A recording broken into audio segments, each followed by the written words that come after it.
what led up to 2 police officers getting hit by a car overnight. Border Patrol just came and picked up around 30 families. This morning, the Ped West facility is closed once again. What Border Patrol is saying about a surge in migrants. You don't get that close very often, but altogether just a really sad thing. What we're learning about a dead whale that washed up at a local beach. I'm trying to finish this young man's dream. The widow of a Marine has one wish: fix up her husband's old truck so she can drive it. And the Golden Globe nominations were just announced. It's 6 a.m. on Monday, December 11th, and you're up with CBS 8.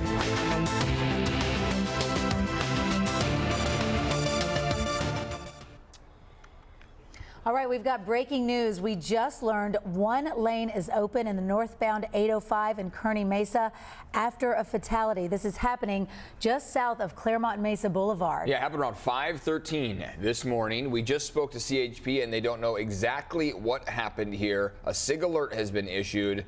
We'll stay on top of it and we'll keep you posted right here on CBS 8.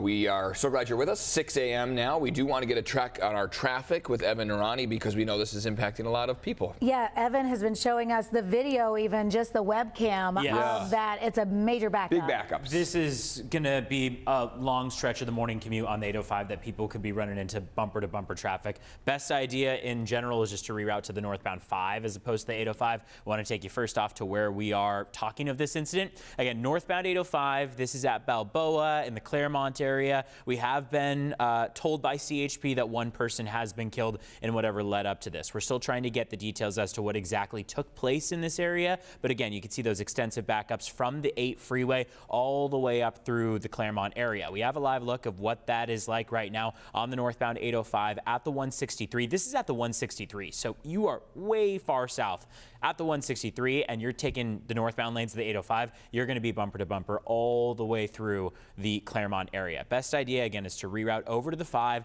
We have been told by CHP that one person has been killed. SIG alert is issued, and we're going to get more information from CHP during this hour. Let's take a look at what's going on as far as the forecast goes. It's going to be another mild, sunny day out there. Temperatures mostly in the low 70s along the coast and inland. Inland could be warming by a few degrees closer to the mid 70s. Coming up, we'll talk in more detail about what to expect throughout the rest of the week, but in general, this is a dry, mild one. Jacket comes in handy into the morning hours, and then by each afternoon, we should be able to peel those layers off. Looking pretty nice out there. Back to you. All right, Evan, thank you. New this morning, a man is under arrest accused of hitting 2 officers with a car. It happened around 11:45 last night on Euclid Avenue. And we just spoke to police. They tell us the officer saw a man vandalizing an electrical box. The suspect reportedly jumped in a car and tried to drive off when he hit the officers. The officers were able to catch up to the suspect. We don't know how bad they were hurt, but police just told us the officers were not taken to the hospital. The suspect was taken to the hospital and is now in custody. This morning, Ped West in San Ysidro is closed once again. It was shut down over the weekend so Border Patrol agents can focus on the surge of migrants there. CBS 8's Regina Yarita live at Ped West now with some information we just received from County Supervisor Jim Desmond here. Yeah, that's correct, guys. And Supervisor Jim Desmond is asking to hit reset. He wants to close the border to any new migrants. He says we're dealing with a broken immigration system, and this is putting a strain on the county's resources. So both Supervisor Jim Desmond and migrant advocates are asking for immigration reform now. Customs and Border Protection is doing it now because there might be greater attention in the media. So Ped West closed over the weekend in order to shift CBP officers to help Border Patrol agents dealing with migrants arriving throughout the border. According to Customs and Border Protection, the agency continues to see increased levels of migrant encounters at the border fueled by smugglers peddling disinformation. This closure comes a week after the Board of Supervisors voted to allocate another $3 million for migrant services. Supervisor Jim Desmond voted against it. He says this is a federal issue and we should not be spending taxpayer dollars on it. Supervisor Desmond is pushing for an effective system that prevents abuse and exploitation. So back out here live, there is no timeline of when this facility will open up. What we do know is that CBP will open as many lanes as possible at the pedestrian east and Otay Mesa crossings to accommodate the increase in travel that we see during this holiday season. For now, that's all I have. I'll send things back to you guys. Regina, thanks for the latest there. This morning, researchers are trying to figure out what killed this whale that washed ashore here in Pacific Beach. Yeah, this whale has now been removed from the sand. CBS 8's Chris Groh is live in PB with what he's learning. Chris. Yeah, good morning, guys. And look, what a sight to see. Again, very tragic to see this whale washing up ashore dead, but 52 feet long, and that's still just an adolescence. And we saw a number of people flocking here to the beach to catch a glimpse. I think it's pretty sad to see a beautiful animal like that dead. Interesting, because you don't get that close very often, but altogether just a really sad thing. Yeah, so a 52-foot juvenile fin whale. Now, the adults can reach as long as 80 feet. So again, just to give you an idea of how much larger these whales can get. Now, as far as why this happened, that's still very much undetermined. They don't have a cause of death right now. They did collect tissue samples as well as other types of evidence, if you will, to kind of get an autopsy going, right? To see exactly what could have killed this whale before it washed ashore. Experts do say, though, that we haven't seen this type of whale washed ashore in San Diego in about 5 years. Now, we know that SeaWorld is part of this investigation, but also NOAA as well. They'll be taking a look again at some of those samples that were collected to try to see what could have led to this. We collected samples, which we will put in our archives, which will allow us to look at the genetics of this species, and the blubber we collected will allow us to look at hormones.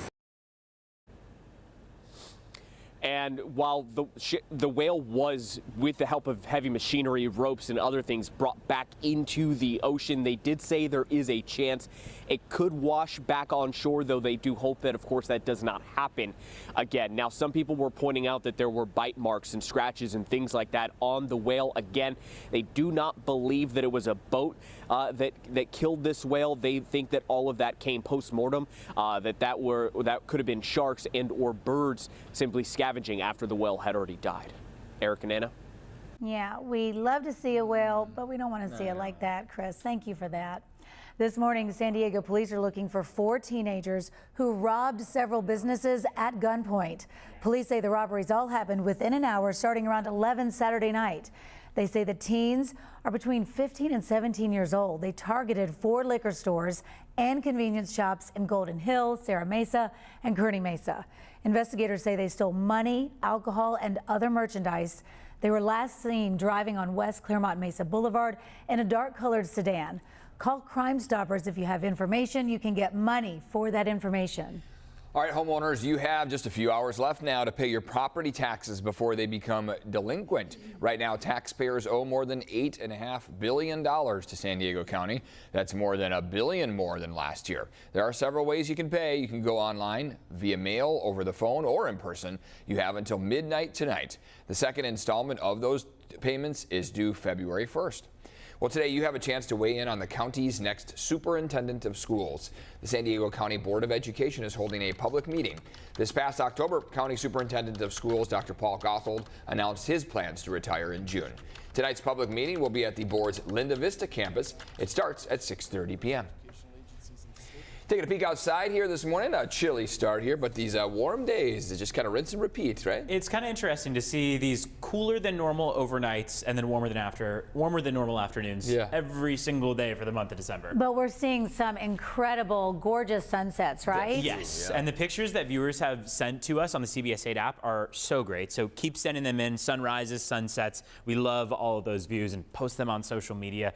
They've been shared across the board. Reminds us why we live here in San Diego, after all, even with the jackets that you might have to bundle up with through the morning stretch. If you're in Ramona, for example, you probably are bundling up. 35 degrees is where Ramona is at right now. Escondido is at 38, El Cajon 39, 40 in Poway, 45 in San Diego, 49 up in Carlsbad. Now, over the course of the weekend, along the coastline, we were about 10 degrees warmer than average on Saturday, average being 66 degrees. We made it to 75. Yesterday, we peaked at 72, so it was a warm, comfortable weekend out there. above average afternoon conditions. We are holding on to those above average temperatures for a majority of our upcoming week here. It is just tomorrow, Tuesday and Wednesday in particular, where our temperatures are going to sink down a bit as that trough of low pressure comes in. This could be associated with an increase in cloud cover, so an opportunity tomorrow morning for some fog as we start off the AM commute, and then we'll see those temperatures start to climb as we get toward Wednesday and beyond. In the meantime, this afternoon, here's what your afternoon highs look like. 64 for La Jolla, 66 for Pacific Beach, 71